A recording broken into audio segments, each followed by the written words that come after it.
सरासर गलत छ।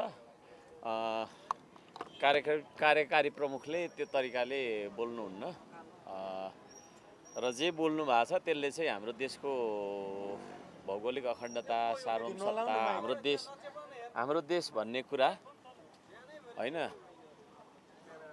हाम्रो देशको तपाईको चाहिँ नि सुरक्षामाथि पनि खतरा हुने खालको उहाँले बोल्नु हो र त्यो बोलिसकेपछि विभिन्न ठाउँहरुमा चाहिँ तपाईको चाहिँ भारतीय सेनाहरु चाहिँ हात हतियार लिएर प्रवेश गरे, विभिन्न खालका योजनाहरु रोकिए भन्ने पनि मिडियामा आइराखेको छ।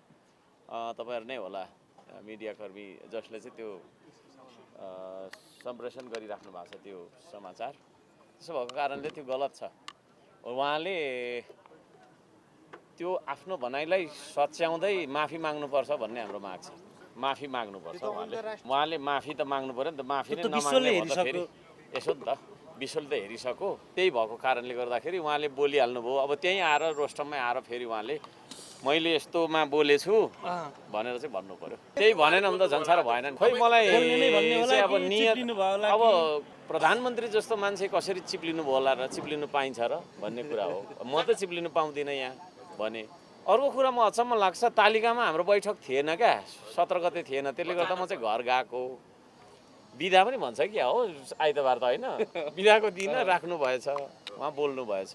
सायद हाम्रो रविजी 18 गते भारत जाँदै गर्ने कारणले गर्दा पनि त्यस्तो आकस्मिक बैठक बोलाउनु पर्यो कि है, त्यो पनि हुन सक्छ। विभिन्न कुराहरू छ, थुप्रै ठाउँमा मिचिएको रहेछ हैन। मैले प्रधानमन्त्री भएर थाहा पाएँ थुप्रै ठाउँमा नेपालले पनि भारतको के अरे भूमि मिचेको छ भन्नुभयो नि त उहाँले।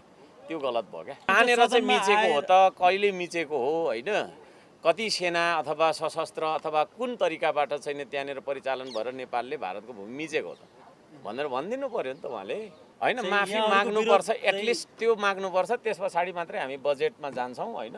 अरू तपाईको चाहिँ नि सदनका कारबाहीहरू अगाडि बढ्नेछन्।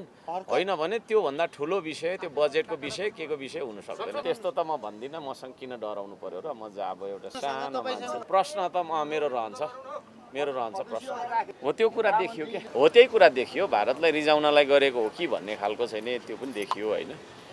र धेरै शङ्का गर्ने ठाउँहरू आयो। प्रधानमन्त्री जस्तो मान्छेले जे पाए त्यही बोल्ने त कुरो हुँदैन होला हैन। त्यो हो कि मैले जे पाए त्यही बोलेछु हैन, बहकेर बोलेछु भनेर जे हो त्यो भन्नु पर्यो, एकचोटि भन्नु पर्यो कि त यहाँनिर मिचिया छ भनेर ल्याउनु पर्यो उहाँले। त्यो चाहिँ गर्नु हुँदैन भन्छु म चाहिँ। किनभने यस्तो छ, हामी आवाजले तपाईको विरोध गर्ने कि तर्कले विरोध गर्ने भन्ने कुरा पनि